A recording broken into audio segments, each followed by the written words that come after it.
If you've been watching my channel for a while, then you would know that I mean this when I say this, and that's that the Los Angeles Lakers are one of the greatest reality shows on television.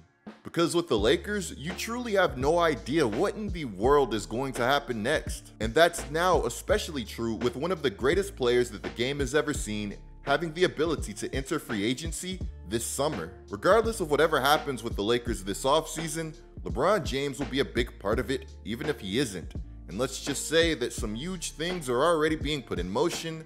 But first, today's content is brought to you guys by Game Time. So guys, one thing that I've always wanted to do is go to an NBA playoffs game. Imagine going to a game like the Thunder versus the Mavericks and being in the middle of all of that electricity. Going to a playoff game is something that almost seemed unimaginable to me in the past just because of all of the hassle. But thanks to Game Time, the process of going to one is easier than ever because Game Time wants to bring you as close to the action with as little hassle as possible. Finding tickets on Game Time is a breeze, and you'll be surprised at how much they want you to make the most of your hard-earned money. And the thing is, I'm not even joking. Their last-minute deals, all-in prices, and lowest price guarantees are absolutely clutch. What I love about Game Time is that their lowest price guarantee actually guarantees that you're going to get the lowest price possible. Or Game Time will credit you 110% of the difference. Game Time isn't even exclusive to sports either. They have all kinds of events on the app. Guys, download the app, create an account, and use code COOP for $20 off of your first purchase.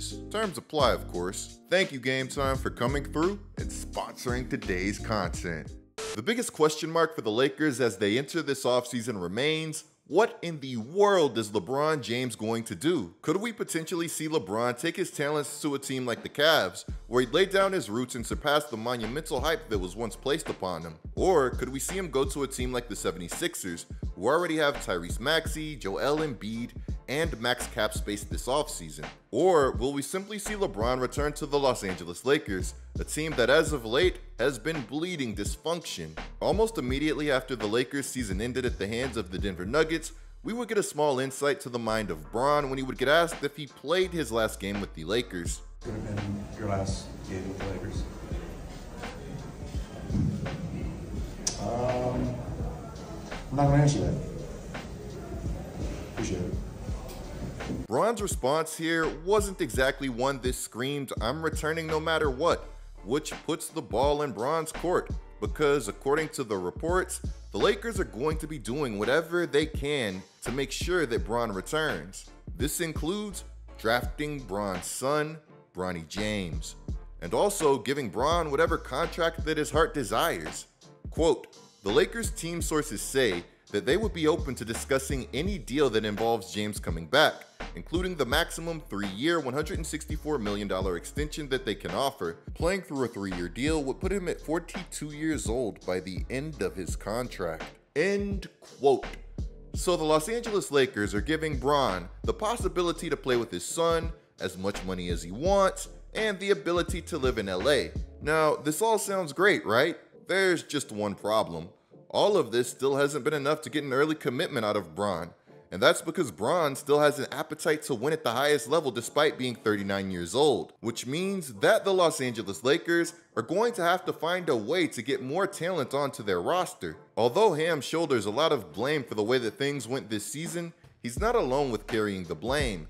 This team just wasn't good enough. So Bron's desire to win has him waiting to see what the Lakers are going to do around the draft. And it also has him waiting to see how aggressive that they're going to be trying to upgrade their roster, even though all signs point to Bron and the Lakers agreeing to some sort of partnership going forward and retiring a Laker. It's hard to be mad at a team that's courting LeBron being aggressive. This just sort of comes with the territory. You know what you're getting yourself into when you go and you get a guy like LeBron James. But at the same time, as I have said time and time again, the aggression has to be calculated and make sense. You can't just give Bron everything he wants just because he's Bron. Otherwise, he could just do what a lot of these stars do, and that's leave your team in shambles as he moves on to the next one. When the Lakers initially felt the need to pair another star with Bron and unloaded Brandon Ingram, Josh Hart, Lonzo Ball, and a litter of picks for Anthony Davis, But that was aggression that made sense. When the Lakers traded Montrezl Harrell, KCP, Kyle Kuzma, and picks for Russell Westbrook,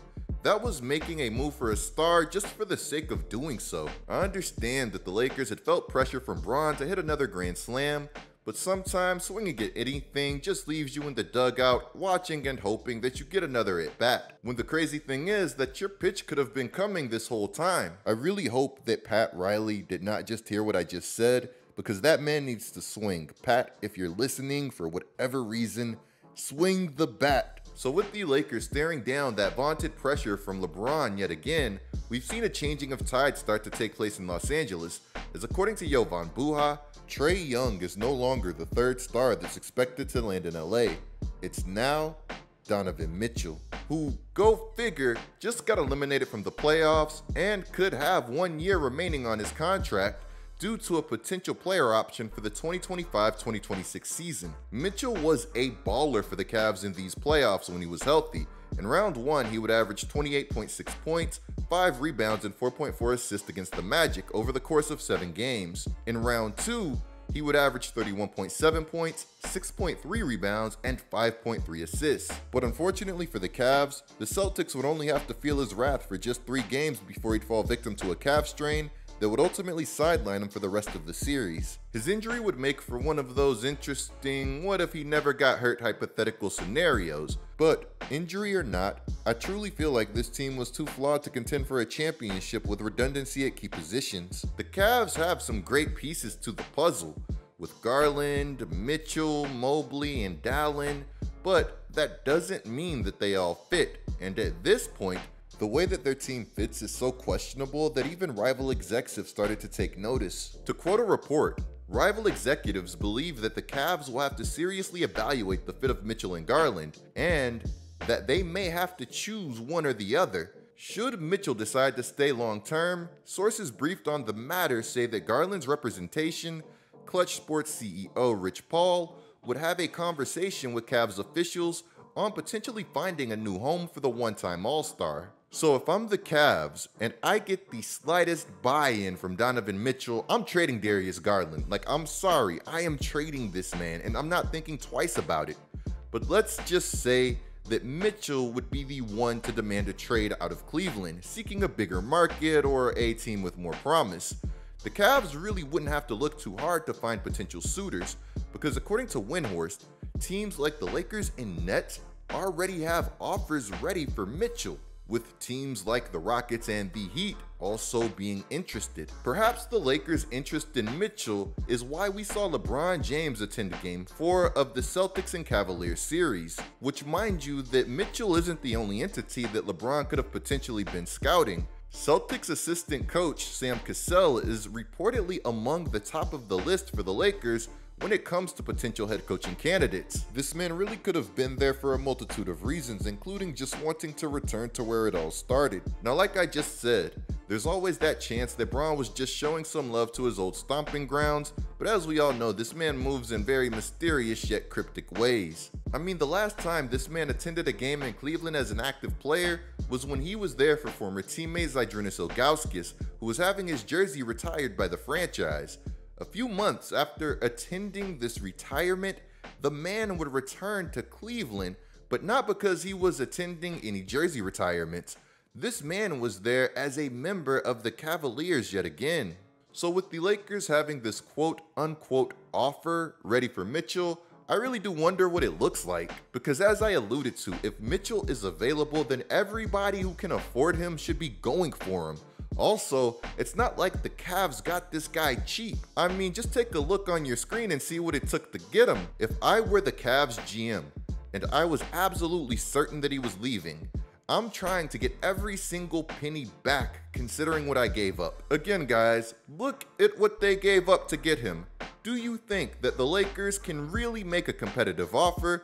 If you do, I want to see that offer down in the comments below. I want to see what you guys think that it's going to take to get Donovan Mitchell right now. Even if you're not a Lakers fan, if your favorite team were to be interested in Mitchell, drop your Mitchell package down in the comments below. While I'm pretty anti-Big Three at this point, If you're the Lakers and you're going to dump all your assets in for a player, it might as well be somebody like Donovan Mitchell. But like I said, I feel like this Mitchell stuff is more of a fantasy at this point than a reality.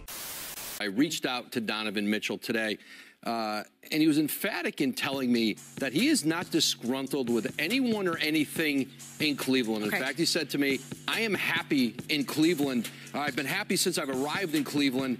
But as he said, he's not in this to go to the second round of the Eastern Conference playoffs. And guys, let me know what you think of everything down in the comments below. Clicking the video on the screen right now is a great way to support my channel. I'm GetLikeCoop, bringing you guys the scoop until our next upload.